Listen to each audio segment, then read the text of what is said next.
Antietam by Command Post Games, part of the pub battles system. 5th Corps, John Porter moves out, has them block. 2nd Corps, Confederate, Jackson, they stay. 9th Corps, Burnside, assaults the sunken road. 1st Corps, McLaws will reinforce the sunken road. 2nd Corps, Sumner, assaults units in the West Woods. Sedgwick's division protects the flank. 1st Corps, Hooker's men, move forward. The artillery fires on Confederates across the river, drive them back. As the artillery moves to the hilltop, cavalry moves to that hilltop. First turn combat. Confederate in the sunken road. Union is driven back with heavy losses. Westwood, artillery fires first. Artillery voluntarily retreats. Foots Texans step forward. They drive the Union back. Turn 2. Union artillery drawn. Artillery fires on that artillery. Open to spent. They cannot bombard. The artillery fires down McLaws. Push McLaws out of the sunken road. Baggage train moves forward. 9th Corps. Wilcox's division spent but determined. Backed up by Rodman. Scammon moves up to protect the artillery. Confederate cavalry still holds. 1st Corps. Anderson gets up on the hill. Walker attacks Sedgwick. The Confederate line holds. Jackson's 2nd Corps. H. Hill sends a detachment to the hilltop. Since the South has all moved, the Union cavalry attacks McLaws' division. McLaws would have turned to face, obviously. John Porter goes for glory. Attacks across the lower fords. Hooker's 1st Corps moves up, reinforces. They're going to turn back the South. 12th Corps crosses the river. 2nd Corps falls back. Turn 2 combat. 5th Corps. Each do one hit. This is actually Jackson's elite division. They were expecting it just to be Garrison, a detachment.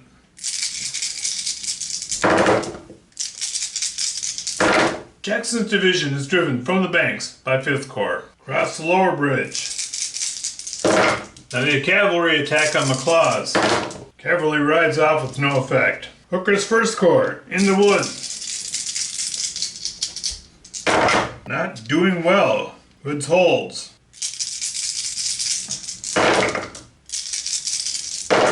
Both are spent and fall back.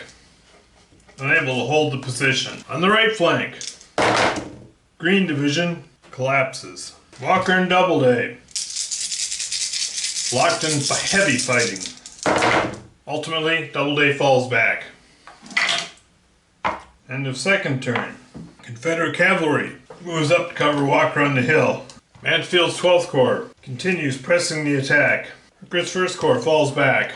Franklin's 6th Corps comes in, moves there, and comes out of column. 9th Corps.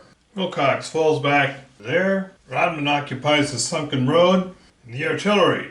All the artillery's shot is blocked, but this baggage train unpacks. Cavalry rallies. The other cavalry will not attack this turn because the Southern Army has activated yet. 5th Corps. Again, the South is not yet activated. It really controls what the North can do.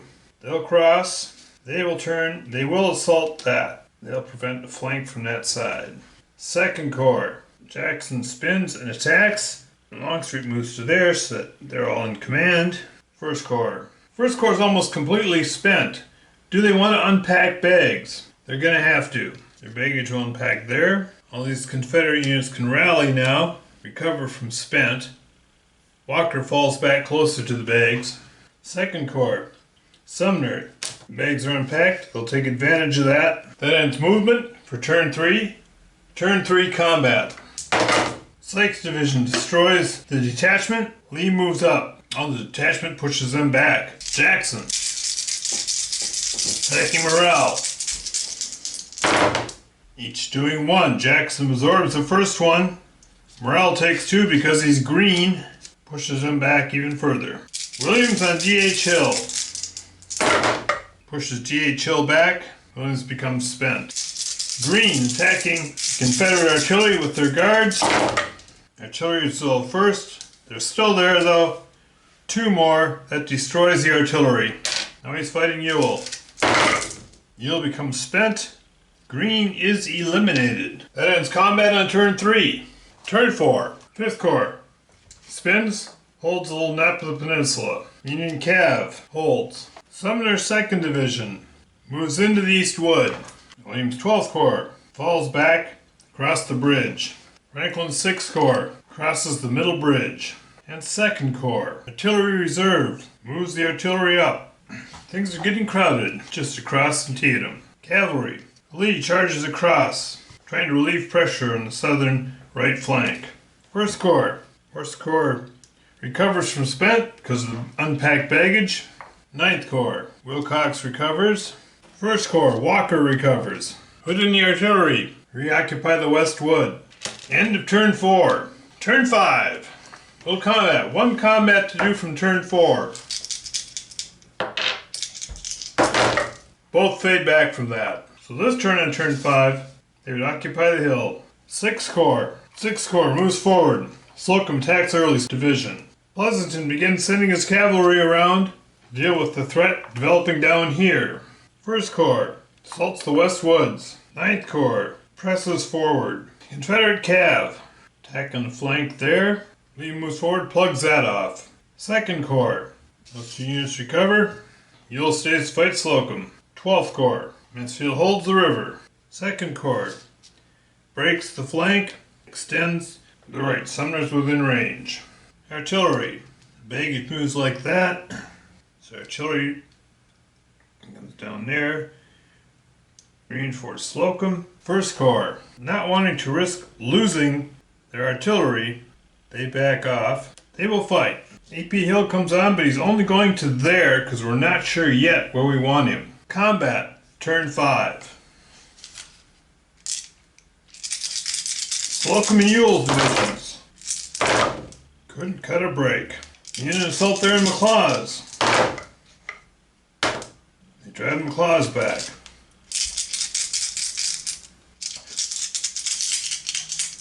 Ninth Corps on the hill. They both suffer 2. And this one, the cavalry exercises its option of just riding away. Turn 6. French occupies the West Woods. Richardson pushes the cavalry off the hill. Cavalry will stay for that fight. Cavalry will stay there guarding what they're guarding. 6th Corps dips a toe in Sharpsburg. Smith falls back, guards the artillery.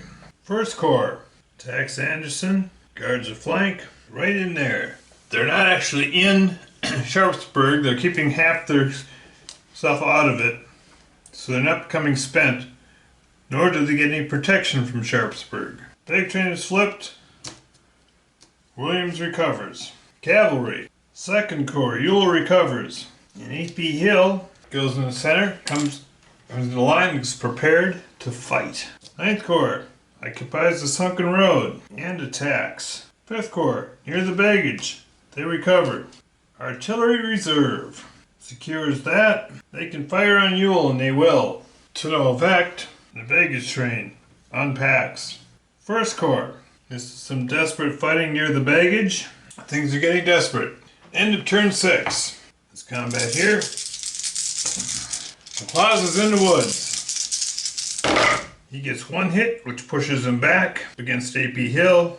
Rodman suffers 1 hit. Ricketts and Anderson in the swale between the 2 hills. 2. Ricketts is spent. Driven back. Anderson's is destroyed. French is fighting Hood's Texans. They attack. They're both spent. French gets pushed back. Hood is eliminated. Hampton decides it's better to live than risk dying here. Live for sure. End of turn 6. Turn 7. The artillery. Nothing there. They can see Ewell still. Maybe this time they'll get those shots. They've lowered the guns a bit now. Ewell's starting to take some damage. So artillery moves up there. 12th Corps. 12th Corps holds. 5th Corps. Fitzjohn Porter, the Lion of Antietam, surges forward. 2nd Corps. Jackson says, I can take that. Ewell recovers. Nice having the bags there. 1st Corps. McLaws. He moves right there. Artillery reserve opens up on Richardson. Driving him back. Rodman contacts the baggage. I believe we have a Union victory. Turn 7. Burnside's Ninth Corps drives through the center and breaks the Southern line. Union victory.